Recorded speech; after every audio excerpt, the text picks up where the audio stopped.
Welcome to the Java Cafe, Java fam.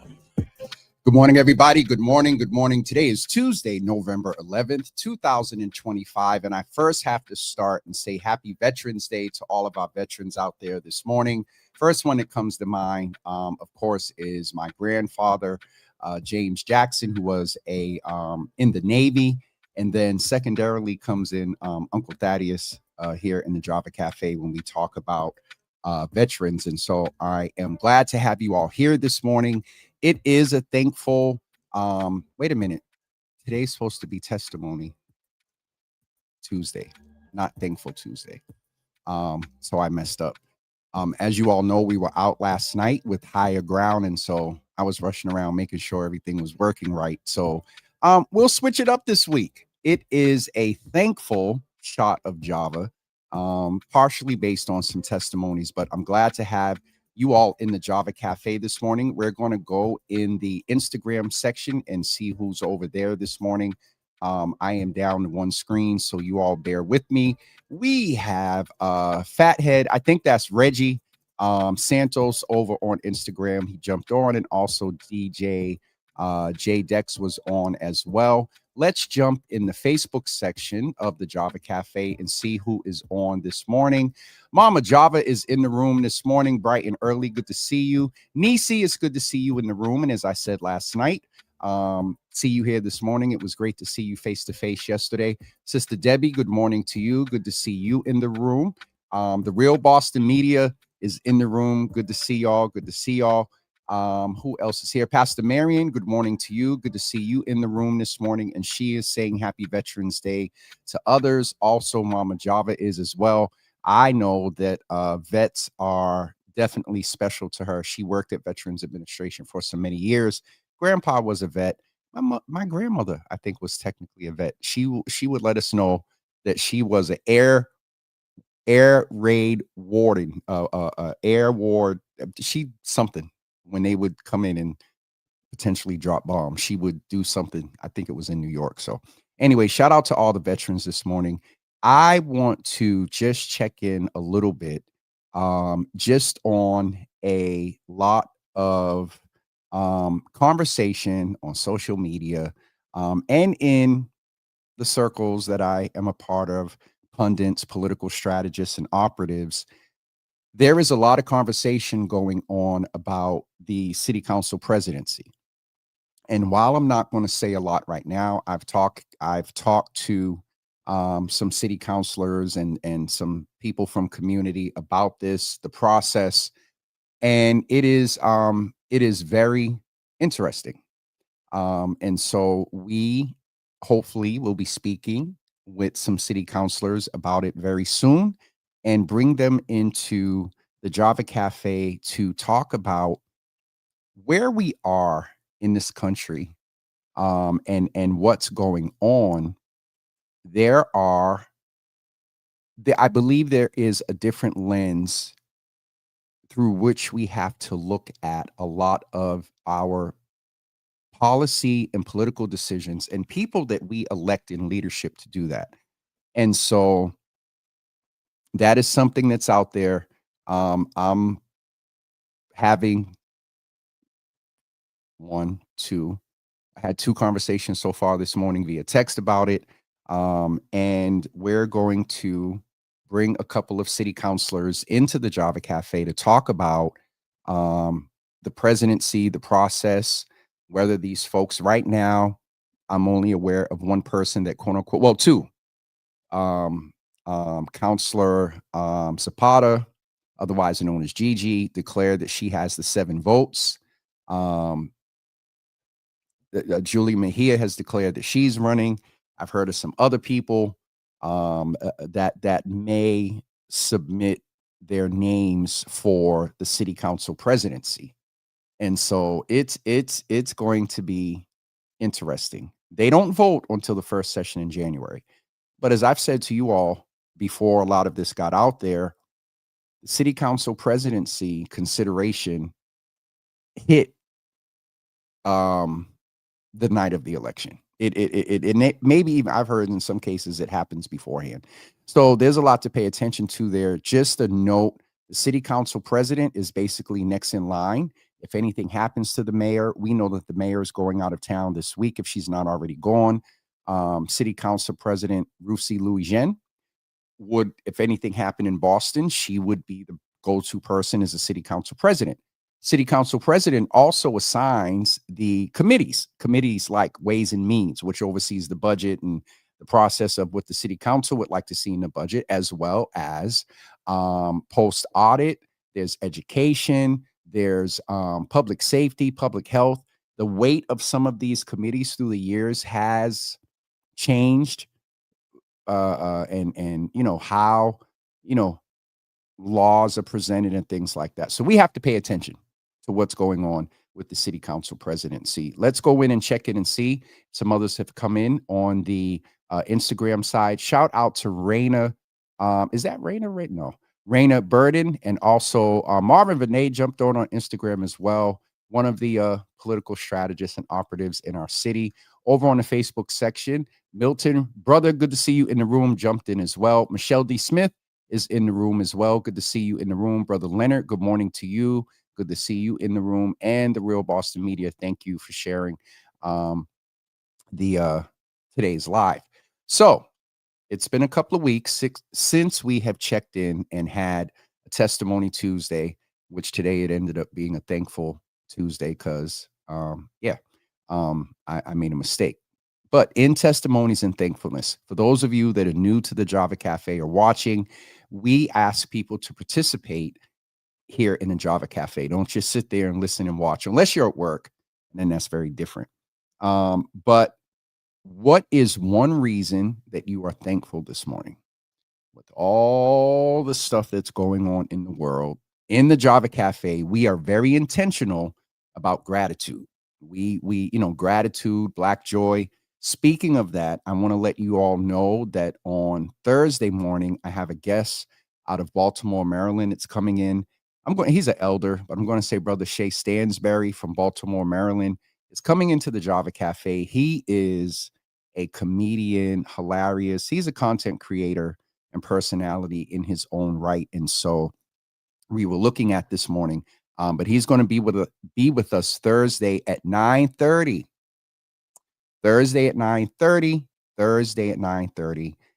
The importance of Black joy. We're going to talk about that on Thursday at 9:30. And then at 10 a.m. on Thursday, Anthony Davis Jr.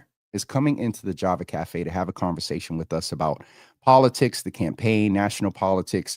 He's a national and international now. So I had to, hopefully I'm glad I was able to book him 48 hours out because, he's big time.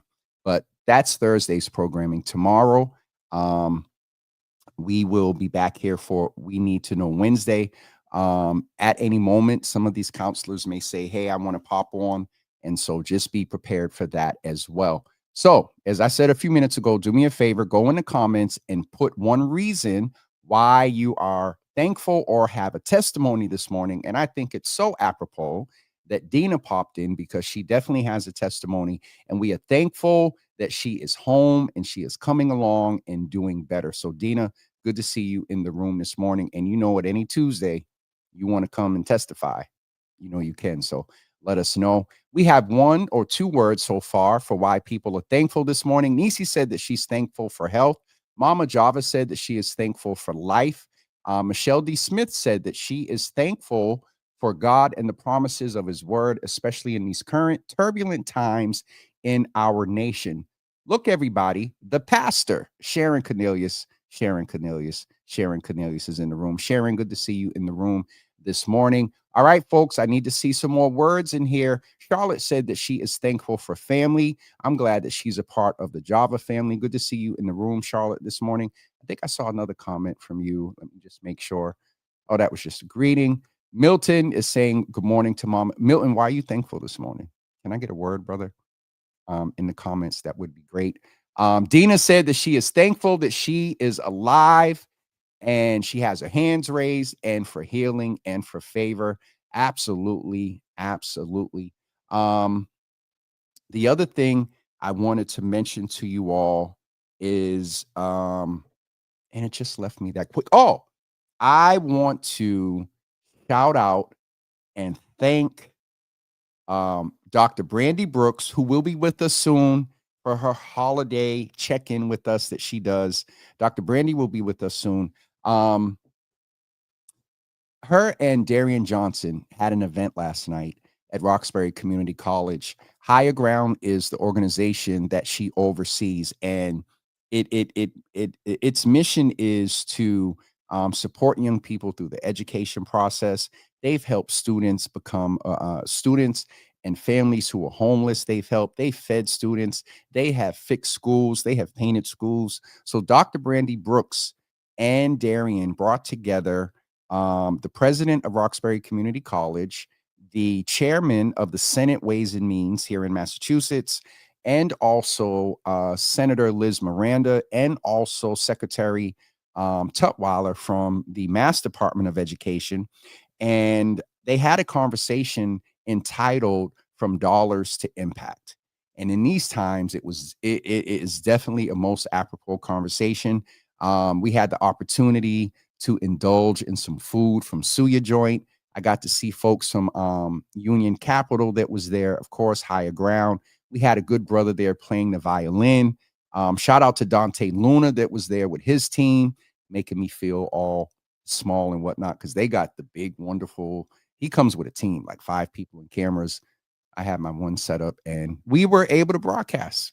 We were able to do that. So if you did not see it last night, please go check it out. We also have to just say his name and celebrate Hubie Jones, who is the founder of Higher Ground.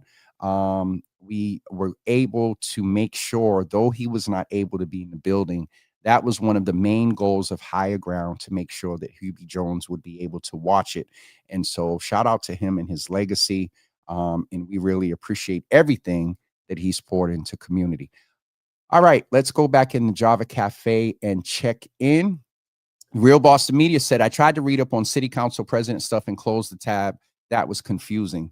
So there's a lot there. By charter, the city council doesn't have a whole lot of power.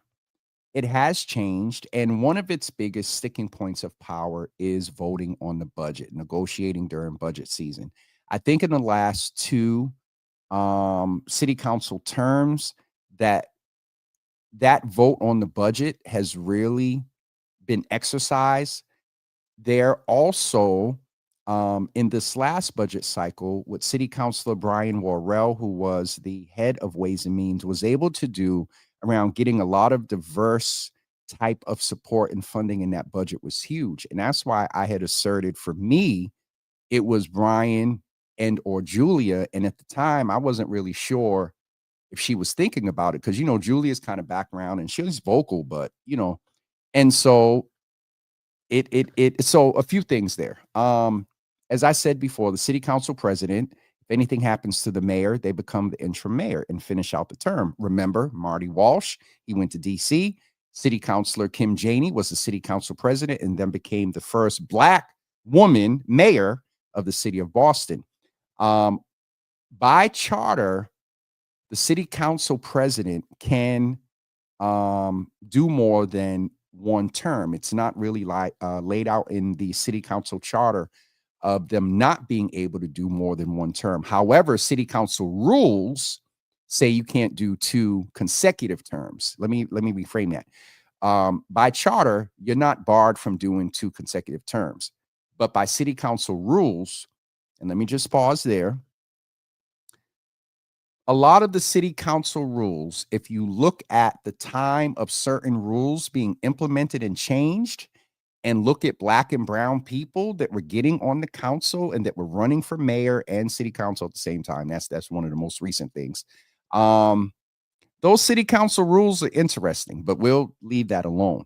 And so City Councilor Ruthie Louisiane cannot be the city council president again. Presumably, if she could, she probably would have the votes and would. She was the top billing. And though it's been shared with me by some of the counselors that top billing is not a huge indicator of city council president. And let me just say, it's not a huge indicator of mayor, because Ayanna Pressley topped the city council at city council at large vote a couple of times, and she was never interested in mayor. But there is sort of this thing that you have the votes, you top billed. If you wanted to run, you could run. It also I'm not on the council, so I don't know, but it can have some leverage on the votes that you can secure for the president's vote, which happens in the first session after the inauguration in January. If I remember correctly, don't quote me on this. They're inaugurated on the first Monday, I believe, after the new year. Then they go across the street and they have their first city council session. The first city council session is oversaw by the oldest city council member because in real time, they don't have a president. The most senior in age, not tenure, the most senior in age city councilor oversees that first session, and there they vote for the city council president. So we're going to be paying a lot of attention to that. And shout out to the Real Boston Media for trying to do some due diligence in looking in that. The Real Boston Media again says that I was just confused because it said she declared that she had enough support to become the president, but then it said Julia and Gigi had enough too. And so I'm like, wait, what? So this is the, oh, Jesus.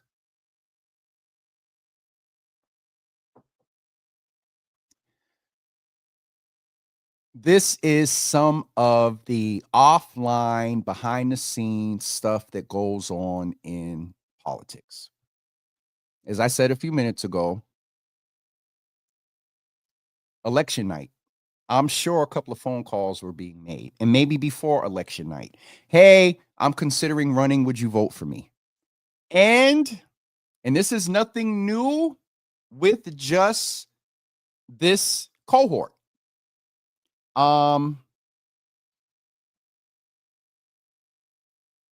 In obtaining a promise of a vote, there may be some conversation about, okay, I'll vote for you, but I want public safety.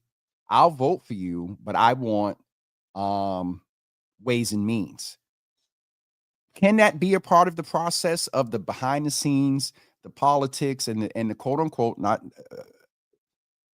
this is no slight to any president's past or future, but those conversations probably are potentially happening. And these counselors are also asking about the vision of the city council president. You know, what do you want to accomplish? What are your priorities? And so those conversations are happening. I think in these times, Dina, no, he did not. And Henry Santana spanked that. I'll say at minimum, we haven't seen the final. Well, hold on. Y'all know I don't have no problem going to look. All right. Let me stay focused. All right. So back to the council, and I'm going to look these numbers up. City of Boston elections. Though there are conversations happening. Let's just keep it 100. I'm not going to sit here in front. There are conversations happening about, you know, what people would like to do. Yes, I would consider strongly voting for you as long as I'm able to still continue my work in this space, and I would like to do this and whatnot. It's a part of it. Let's keep it 100. And so let me get to the Real Boston Media's other comment. So it's a whoever wins got my backing. Yeah, not necessarily. We're going to get a couple of city councilors to come in, and maybe we'll get a past city councilor to come in and talk about it. So let's get to some election results here. Well, it's only a 4-page PDF, so that's fine. All right. City council at large. Mayor, where's at large? Okay. Rusi, not Rusi. Dina, are you ready? Oh, they didn't put it in order. Jesus freaking. Okay, hold on. Frank Baker got 28,346 votes. Henry Santana got 43,904 votes. Hold on. That is a difference because on election night, Mayor Wu said that it was 10 to 12,000. The final number.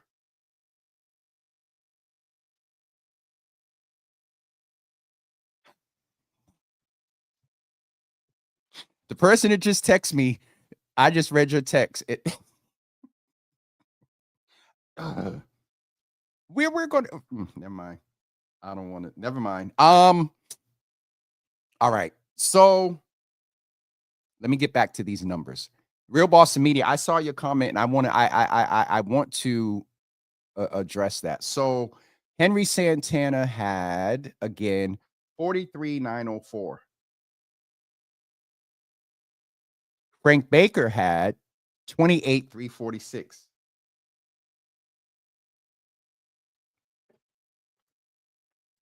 Henry Santana beat Frank Baker by 15,000 votes.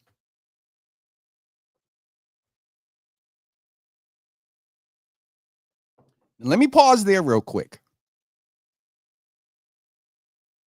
A lot of you remember that I was saying that if Frank Baker gets back on the council, it's a huge indicator of where Boston is, where it's going, and potentially going back. Boston spoke the other night, parts of Boston. What was 43,000 spoke in favor of the Dominican brother. Aaron is still at large on the council, and then there's Ed Flynn. And I said before, and I'm saying this publicly, and I think I said it the other day, I have said before that John Fitzgerald can kind of, in policy and voting, can go either way. He has an old school base, but John is of a new generation. He comes from that, but the reason I say that is because if Frank Baker had got back on, Frank, Ed, and Aaron just would have been a huge distraction in my very non-expert opinion and never being on the council. But if you look at a lot of the stuff that's been going on, it's interesting. And so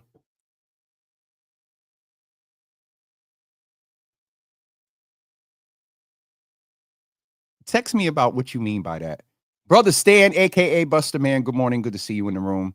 The Real Boston Media made a comment up here about backroom politics. That's an interesting way to put it. And just to be raw and real, yes, there are conversations at every level in political strategy and planning. Side note, the people that lighter than me, they do it. They're able to sit back and say, okay, I'm running for this. You're going to wait. I'll look out for you for this. And then next up, you'll run. And behind closed doors, the powers that be agree.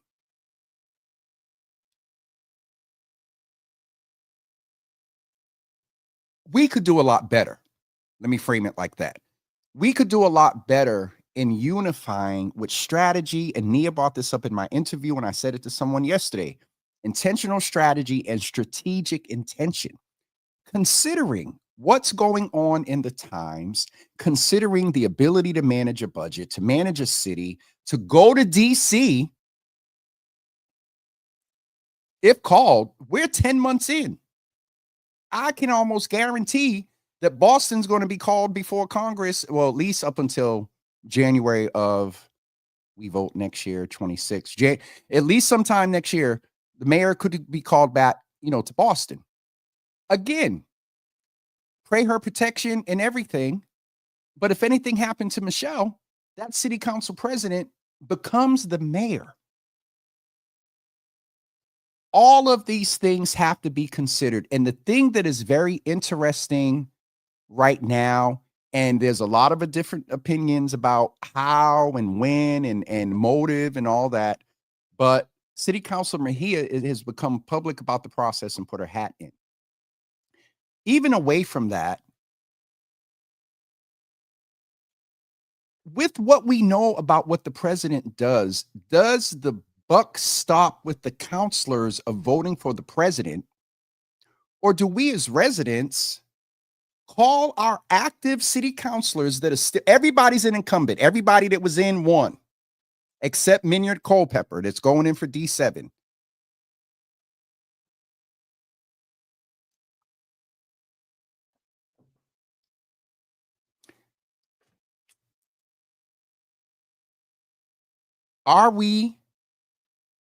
Should we, through our city councilors, be influential and say, hey, I've done research. I've looked at past, if they've been a counselor, I've looked at past votes. I've looked at, a lot. And I'm wondering who you're voting for.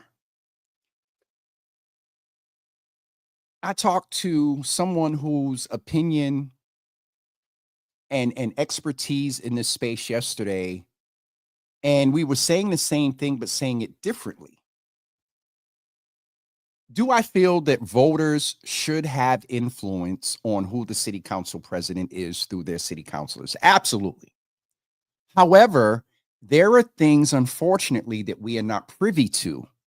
And I'm getting to the point of the Real Boston Media of how they frame backroom politics. Is there a negative connotation to that? Yes. But because of the priviness or the things that some counselors or all counselors may be aware of that is quote unquote not public, it influences their president's vote. It influences how they move and all of that. And yes, should they be as transparent and public as possible? Absolutely. But in intentional strategy and strategic intention, the old school thing is you don't always show your cards. You hold some things to the chest. You have an ace up your sleeve. As long as that is being moved toward equity, if nothing else in this president's vote, I think that the conversations and everything that's going on around it at least is giving some form of education and engagement to voters and non-voters. How the city council presidency happens going forward, I don't think will ever be the same. That's just a prediction. And so I'm going to leave that there for now. I have some ask out. You elect leadership not to micromanage every choice and decision. And this is Brother Carlos, you all. And there's the balance that, you can lobby them, but ultimately it is their vote. And I guess, and we'll need to get Carlos on, and Anthony's coming on Thursday. Where is that balance of that influence? Because you are almost, and Carlos, tell me if I'm off here. You are low key or almost voting for the mayor. Am I off? The hope, the belief, and the prayers is that the mayor would be healthy and safe. Let's also say there was a lot of chatter months ago that the mayor was going to run for other stuff. We got to keep in mind that there's this chatter. There's a whole nother conversation. There's this chatter about Ed Markey, Ayanna Pressley, and then the domino of who's running for what and all the switcheroo and chess pieces moving around. I'm just saying that's part of it. So Carlos said, and I'm going to get to Real Boston Media's point, all engagement is not good. A PSA would work without making it seem like colleagues are secretive. And I mean, Carlos, I've had some things that are accurate, but then the presentation, that's a valid point. You know what I mean? And I'll leave that alone. We're going to have some counselors come on the show and talk with us. And so the Real Boston Media made a point here. I'm going to scroll up.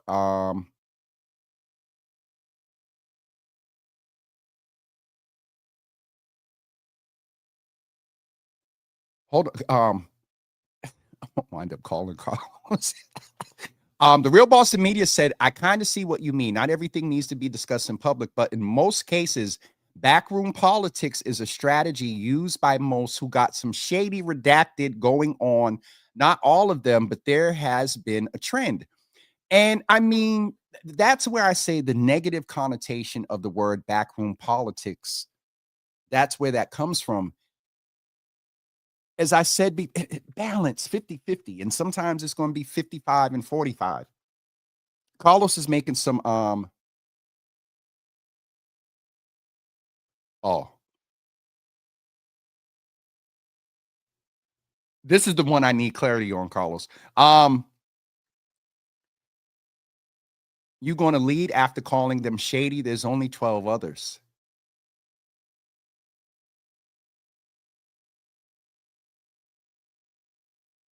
Uh-oh.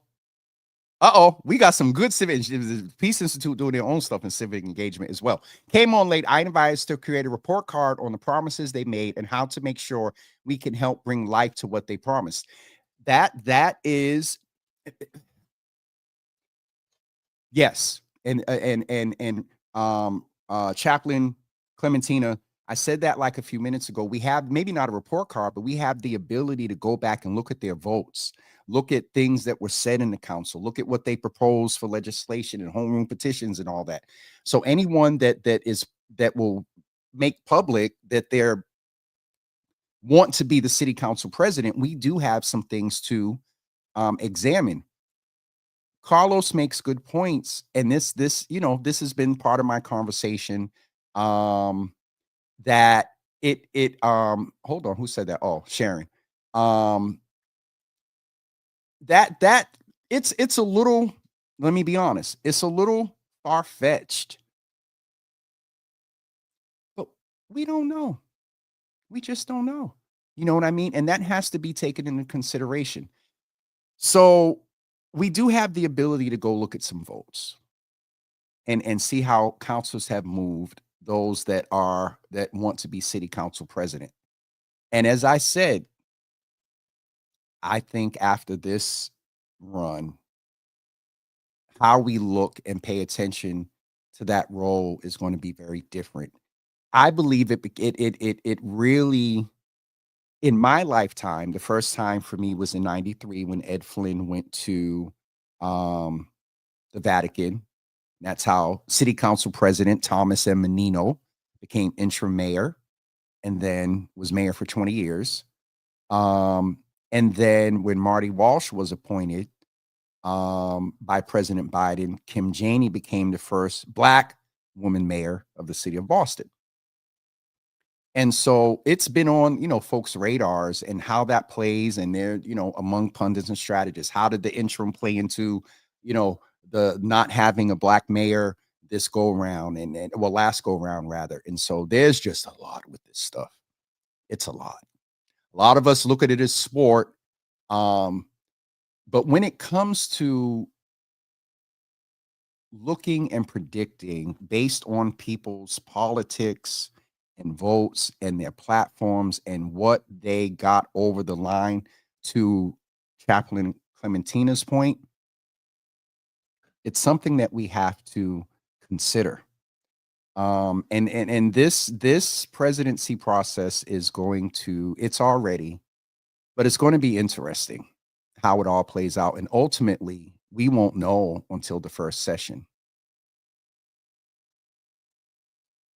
Ray, not Ed.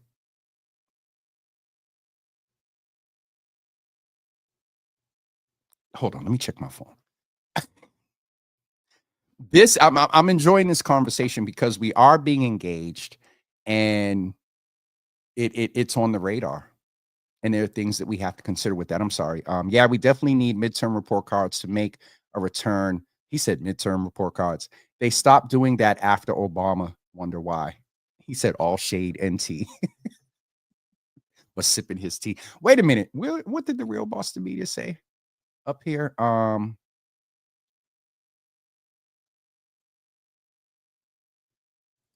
That sip of Java was the most aggressive of this show's history.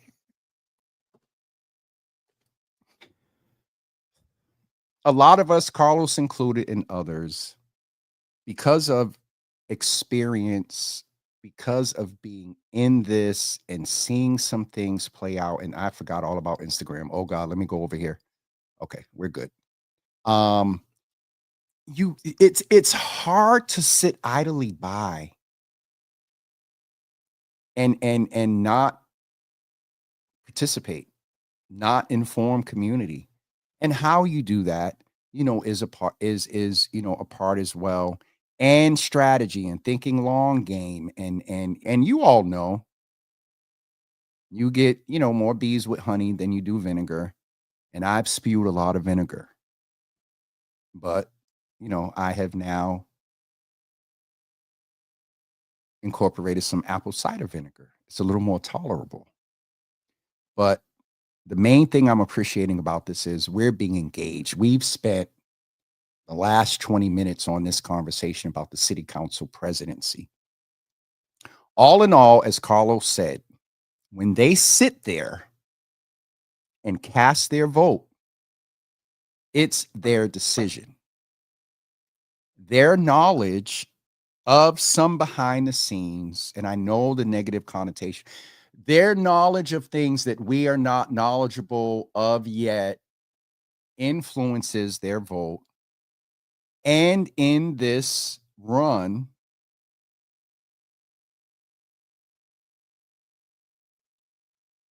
do we have influence? Do we say, hey, who are you thinking about voting for president? Ultimately, it's your vote. But based on my research, I believe that this person is more aligned with the reasons that I voted for you. Is that something that is and it's happened. Come on. It's happened in the past. From the top making phone calls to just everyday residents. Just saying, hey, and God, the media plays a point in this because folks leak stuff or they get aware of stuff and oh man. All right, I'm tired. We're going to get ready to wrap up and we're going to continue this conversation. Why isn't this thing moving? Okay, there we go. Hold on.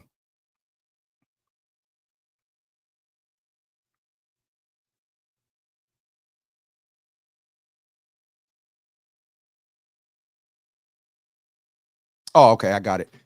I got both points. Yes. So it's interesting because the Real Boston Media made a point that Charlie Baker. Oh, Jesus, I said that like a real Bostonian. Oh, because we talking about Boston. Charlie Baker. Charlie Baker was a Republican. And when I first got back to Boston and people was in his staff and whatnot, I didn't want anything to do with him. And then COVID hit and I watched him. And then from my relationship with the former head of the state HHS and found out how he was wheeling and dealing COVID test and mask and all that other stuff. Oh, even more so. I had a respect for him. But he was conservative, but he didn't align with that guy that's at 1600. So I don't want to get too far off. Real Boston Media, thank you for the clarity. And then I want to go back to the point you made in reference to the other guy. These are all good points. I really appreciate everybody that contributed, but for Carlos being in and Reverend Chaplain, what is the role of the Corey council president? What is the role of the city council president? And how do we work so whoever wins gets the work done? Accountability. That comes up with things and words like agenda, Tina. Chaplain Clementina. That is a whole nother topic that Malia and Dart and I talked about on GBH the other day, that we don't you can't develop a report card if you don't have a criteria by which you can report and evaluate. And is it the different sex? Is it the violence prevention people? Is it the substance use disorder people? Is it the LGBTQ? Is it the women's right? Is it How? I have ideas, and we've talked about this for freaking at least 12 years. 13 was my first, well, no, I'm sorry. 2009. Well, no, let me back up. 2009 was my first, Mayor Menino and Flynn and Yoon. We used to call them Floon. For at least 12 years, this report card. I'm going to say something.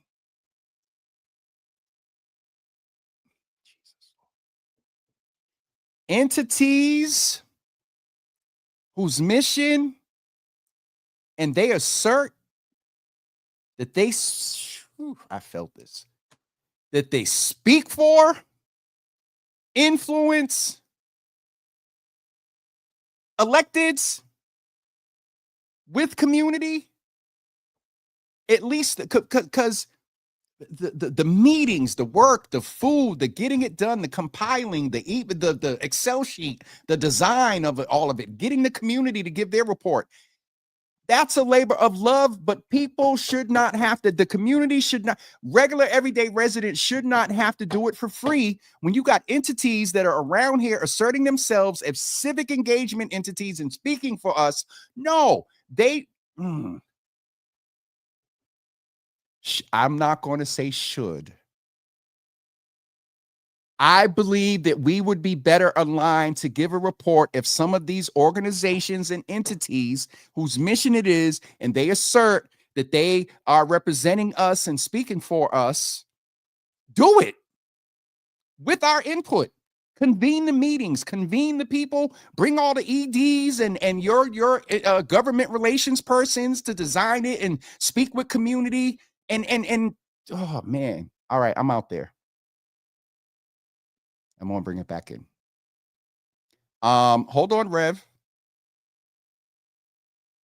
We're gonna see if we can find it right now. We're gonna get ready to go because I feel a twitch over my right eye. I actually have a hard copy of the charter, Reverend Clementina. No, I don't want Gemini.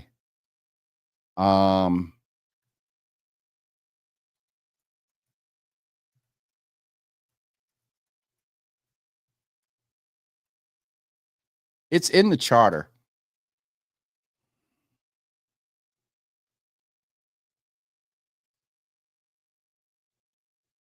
This is a very quick what is coming up from AI, Reverend Chaplain Clementina. City councils are responsible for local lawmaking. Well, Boston is Boston's a little bit different, but anyway, city councils are responsible for lawmaking, including passing ordinances and zoning laws, budget and finance by approving the budget, setting tax rates, and overseeing city spending and oversight of city services. All right, let's get to it's the president that I need, and they're giving, okay, that's the city council. It's giving, hold on. I'm going to have to go to City of Boston Charter, and we're going to wrap up right after this.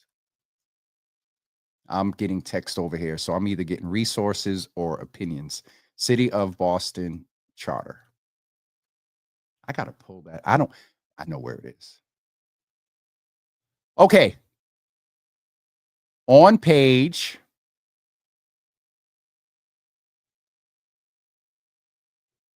form of government modified plan A. I wonder when that was modified. Reverend Clement, you know what I'm going to do? Hold on, y'all. It should work. I am going to put the link to it's Chrome extension. The way my computer's set up, if you have Adobe, it's taken. How do I all right, share. There we go. All right. Here is the link to the city charter. It's a PDF. And everything you need to know is in there. About the city council rules and things like that. Dates of modifications are in there, and I still believe if you coincide, oh, wait a minute, I just realized what Carlos said. dates of when city council rules were modified matched with when more black and brown and women got on the council. I'm curious to what those look like. So, all right. I'm tired. We're going to get ready to go. If you're watching on James, hold on. Let me put the city council, the city charter over on here too for those that are watching on there. Hold on for 1 second. So here is the, oh, and this is where Rev is. So I got to make sure she gets it here because that's on James. I don't want, okay. Chaplain Clementina, I put it on the James page, which I see you're watching over there. You should be able to click that as a hyperlink and get right to the charter. Let me just do a quick, see if the president, wait a minute, I should be able to search city council president. City council president. Electing section 17. Here we go. Electing a city council president, section 17.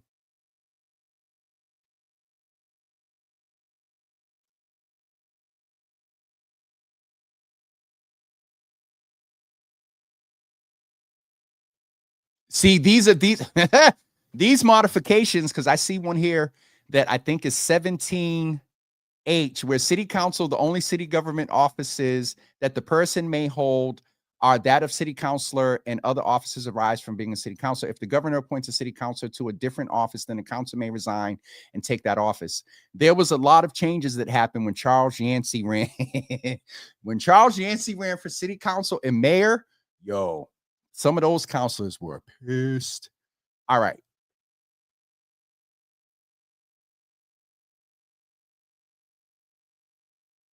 Rules and special elections. The council, okay, section 17 says the council electing a city council president. The council shall choose its president by majority vote. The president establishes rules for the city council proceedings. The eldest council member acts as the president whenever there is no president at the present or the president is absent. The mayor may summon a meeting of city council. City council controls offices over offices.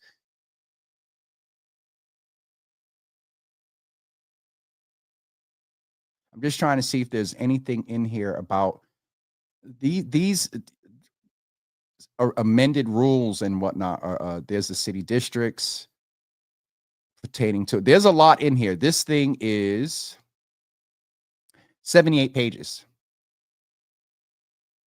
And then if you look at these amendments and dates, it's the oath is in here. Nominees for the school.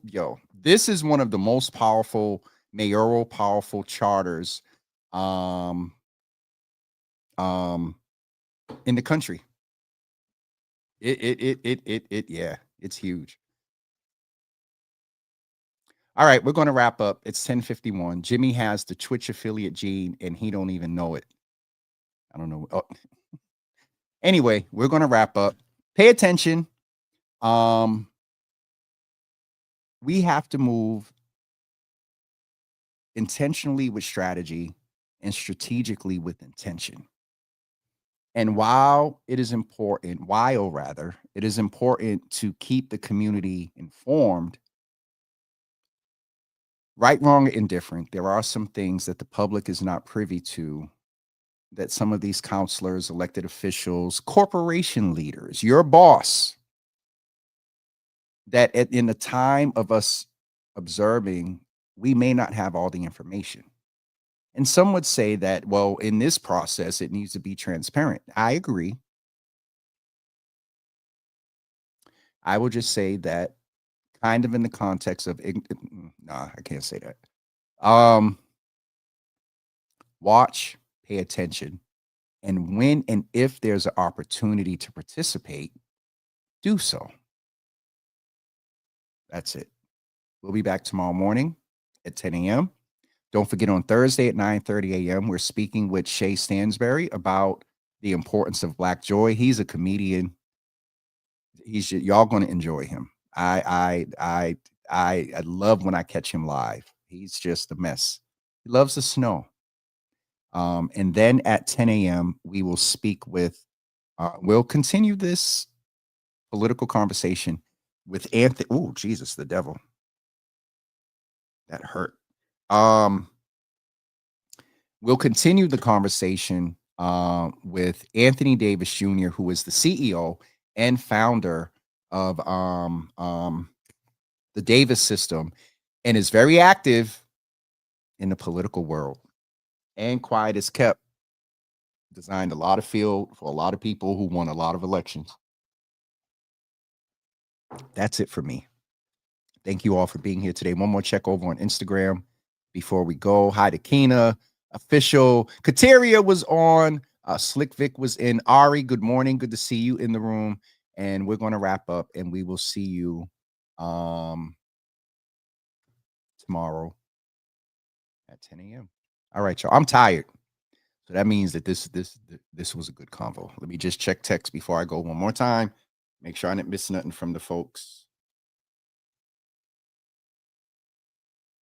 I definitely didn't need to see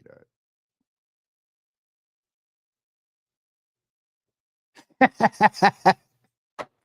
Ooh, that turmeric. I'm back on my turmeric shot, y'all. Turmeric and ginger. I did kale, strawberries, and blueberry. I had some of that juice. Y'all pray for me again.